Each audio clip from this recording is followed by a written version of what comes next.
Hello and welcome to another episode of Hoya of the Week. And today we have two plants. It is one species, Hoya pubicorolla. And both of these are in bloom today. They are on their way out. I do have to say that. I was supposed to record this video ages ago, but I apparently decided to wait for the last day. And we really are on the last day because some of these flowers have already started to fall off. So if they fall off by the end of the video, I do apologize. But we have two different Hoya pubicorollas here. This is Hoya pubicorolla 1011, and then this one is something that I got as pubicorolla pink dragon, but I don't think that went right into my nose. I don't think that's the plant here, but we are going to talk about it today. So let's just start by saying Hoya pubicalyx. Let's go back to Hoya pubicalyx. A very interesting plant, a very difficult plant to untangle, and this video is not even going to attempt to do that. We might attempt to do a separate video on that at a later time when more information is available and when the situation has been cleared up a bit. So I want to say that I will say some things here that I think you will find interesting to hear, but I want you to know that is the information that I have at this point of recording the video, and if you watch this year from now or 10 years from now, it may have changed. So as of today, these two stand as Hoya pubicorollas. Whether that will be the case in the future, I don't know. And these are sort of very similar, if not the same, as to Hoya pubicalyx. Hoya pubicalyx that we have in cultivation, a lot of those are crosses and not really the true Hoya pubicalyx, right? And we all know the story about Hoya pubicalyx and why that name is sort of complex, and that's because the herbarium type sheet of Hoya pubicalyx was in Manila, the holotype, right? The type sheet was in the herbaria there, which was bombed and destroyed in World War II.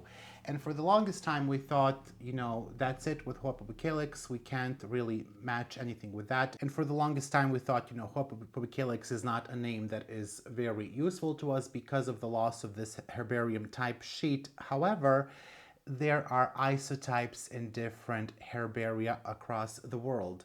The issue is those isotypes need to be found, and one of them needs to be selected as electrotype, or as the new type sheet that will replace the holotype that was lost.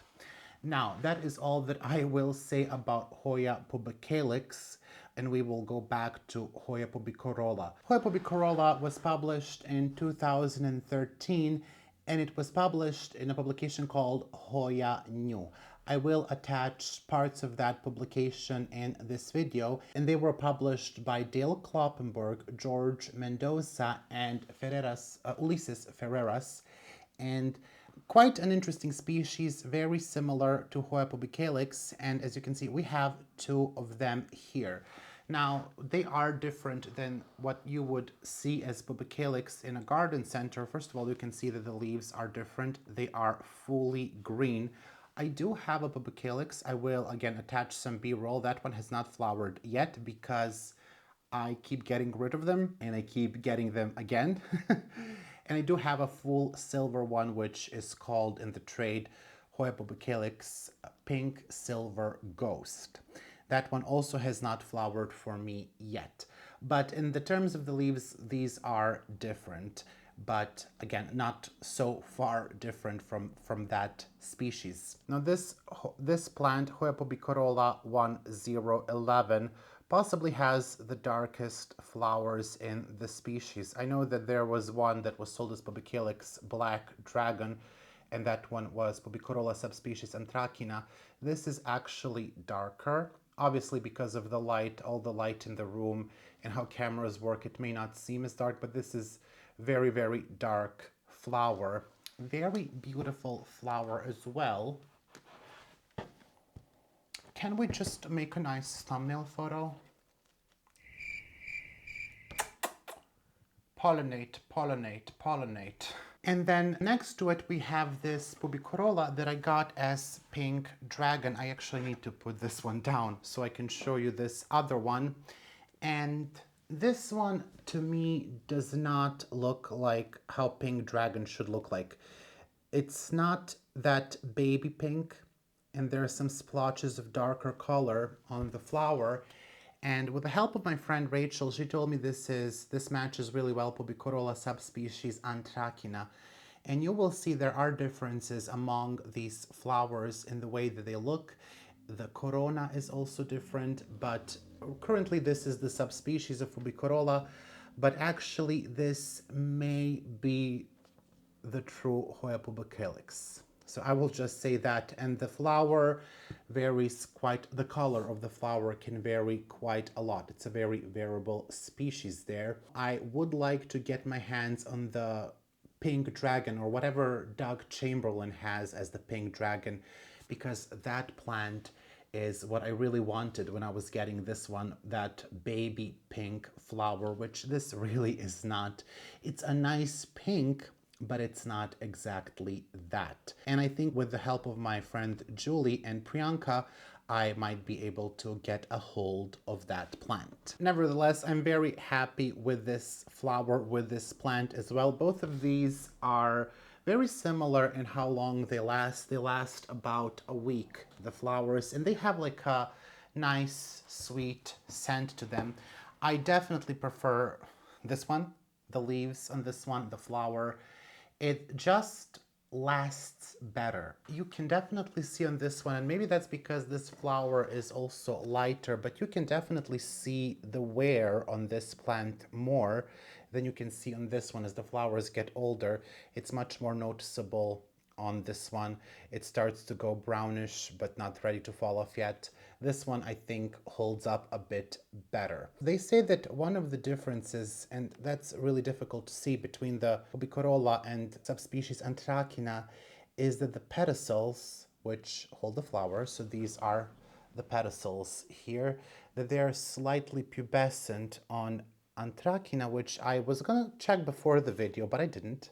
And I guess I can see that they're slightly hairy and they're less pubescent on this one, which I can kind of see that. To me, the difference is not that big. I think that's just very difficult to spot. They are very fast growers. They tend to grow very long vines that, you know, the leaves come in a bit later, which, as we know, I don't prefer that growth pattern. These leaves are more rounded, bigger, more elliptical. These are more narrow, and I think that's a very obvious difference there, which if I could just take the plants and show that to you, you can just see that difference there. You know, these leaves are not boring to me. They're not the most interesting Hoya leaves. I think obviously Splashy Pubicalyx is much more interesting than this one. And interestingly, also in the publication, Pubicorolla is supposed to be splashy, but later on that sort of changed, and now people think that anything that is not splashy or that has leaves like this is Pubicorolla. Again, I do have several plants. I have one more unidentified plant that I got as Hoya melliflua. I do believe it's going to end up being Pubicorolla, but it's not one of these two clones. It's again something completely different. So we are waiting anxiously, impatiently for that one to flower. And who knows, it may end up being Hoya salata, which again has very similar leaves, but that's a species on its own with a completely white flower. I did think I have that one. I got it from a collector, but when it bloomed, it ended up looking just like this. So I will most likely be getting rid of that plant, or maybe this one. I will see again. I think that one is growing a little bit better, so maybe I'll keep that one. I was a bit disappointed when it flowered. For some reason, it only gave me 3 or 4 buds. The rest of them fell off, but probably due to underwatering. You can see that I grow these in pond, in self-watering pots, and I don't really use the reservoir, nor do they need it. They can withstand being dried out. Not an issue there. Very, very tough, very resilient plants. This one needs an extension of the trellis, and I'm sort of willing to let this one grow bigger than it currently is because I really love it. This one, we'll think about it, but they need to be extended. This has been wrapped around way too many times. very clumsily around this trellis, so I think it's time for me to give it something larger. I've never had more than one peduncle in bloom thus far on this plant. I think it's obviously possible, but I wouldn't say it's a very frequent bloomer. I will get flowers on it several times a year, but honestly, I love them so much. I would just love if this could flower all the time, but it does not. Which also, on the other hand, makes it very worth it when you see the flowers again after not seeing them for several months. So, a very fast grower that likes to twine around things, wrap around things, can be very hard to tame. They get fertilizer, as all of my Hoyas, every time that I water, when I eventually water, and they seem to do really well with that. Both of these grow in my grow tents. I've never tried this species outside. For whatever reason, I've convinced myself that humidity is crucial for these. Probably not. I think they would probably do really well in regular conditions. So you can drop a comment and tell me, where do you grow your pubicorollas and how they have done. Now, this plant did not bloom for me until it was a year and a half, almost 2 years old, I think, both of them. And I know that you can bloom them within a year for sure. Not really sure if you can bloom them sooner than that. And when I talk about blooming plants, by the way, just to kind of clear this up, and I will probably have to mention it a million times, I mean from a single node or 2-node cutting that does not have peduncles on it already. That's what I'm talking about. The other plant that I have that is essentially the same like this one is in cocoa peat and perlite. It does really well. My pubicillix is my pink silver ghost is in cocoa husk, fantastic, doing really well. And I have my pubicillixes again in cocoa peat and perlite.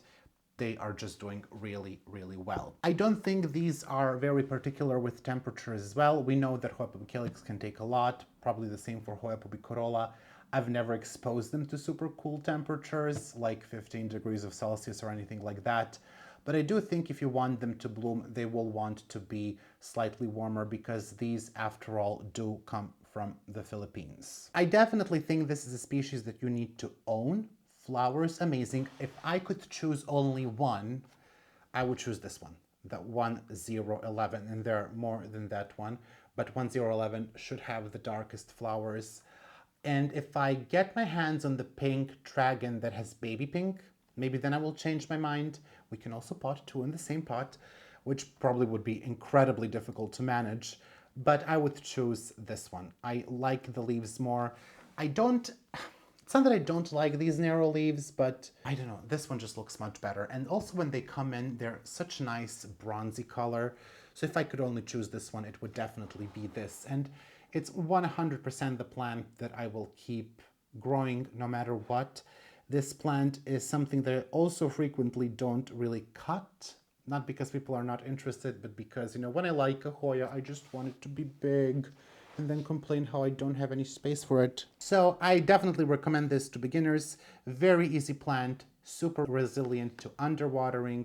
I don't think even overwatering is an issue. Of course, don't do it. If you have time to overwater, please come and water my plants instead, because they need it. I just think we all need to have Hoya pubicorolla in our collection. It's so pretty. That is all for today. I shall be seeing you again next Wednesday in another installment of Hoya of the Week. And now I shall be leaving you with these two. Bye-bye. I would like to take some time to thank all of my patrons for their incredible support. A massive shout out to my $5 patrons. My 3 anonymous patrons, Alex von Siebenthal, Amber Clear, Anne Margaret Moen, Angela Bernard, Angela Parrish, and C. Aspen Drake, Patsy, Bougie Panda, Brett Noble, Candy Tap, Catherine Molina, Christy Claire Cola, Daniela, Danube Daniels, Daria Kaminska, Dili Heredia, Diane Sikorsky, Dipanjali Rao, Either W, Erin Keenan, Eleni Saxon, Ellen, M. Mortal, Farah, Gathering Moss, Gina Geise, Go Green Tropical, Heather Uppenkamp, Hoji Scott, Hoya Heather, Yana Griffin, Jessica Chia, Yavin Denot, Kara, Catherine P, Casey Gross, Kelly Cook, Kelly Gallagher, Kelso, Kimberly Polka, Kiwi Mochi, Christy Ehrlich, LePlan the Staff, Lisa Mary MPLS, Lori J. Revert, Mandy Milliken, Marcel Har, Maria Stein, Maria Yarmolich, Maria West, Mara Spee, Marty Miller, Mary Rose, Melissa Walker, Michael Curley, Michelle Heron, Nicole Ferranti, Mirka Grun Roos, Moa Edmond, Neil Yang, Niha Basu, Nicole Maroney, Nan Nguyen, Nita Macy, PJ Plant Druid, Rachel Peterson, Robin L. Jennings, Sandra Cornelius, Sherry Kumar, Stephanie H2O, Tessa Martins, Tia B, TJWO, Trista Bailey, Bailey, Tristan Thomas, Wendy Rossman, Xenia Greenyouth, The Walmouth, Zaira Rivera, and Zlatko Biponi. A big thank you to my $3 patrons: Angelina Farnan, Kilon Constance, Daryl De Rosario, Deborah Violet, Eden C, Catherine Parsons, Kens Brown, Elle Lindbergh, Lindsay Ann, Mary H, Nella, Saig Zera, Renee Church, Ringlobe, Sophia Rian, Tang Watanas Cool, and Wendy Foreman. And a thank you to my $1 patrons: one anonymous patron, Alice Borland, Brandon Pacheco, Christina Greengrass, Colleen Coyle, Levi Couture Helvetica, Amelia Bronson, Jolie Sullivan, Jonas Berghort Larson, Kayla Vavra, Kelly Ash, Chris Perez, Lauren M, Lauren Enzo Romanian, Luzmin Fernandez, Neely Spicer, Nerdy Kathy, Olivia Chin Mueller, and Tracy the Eye Miller.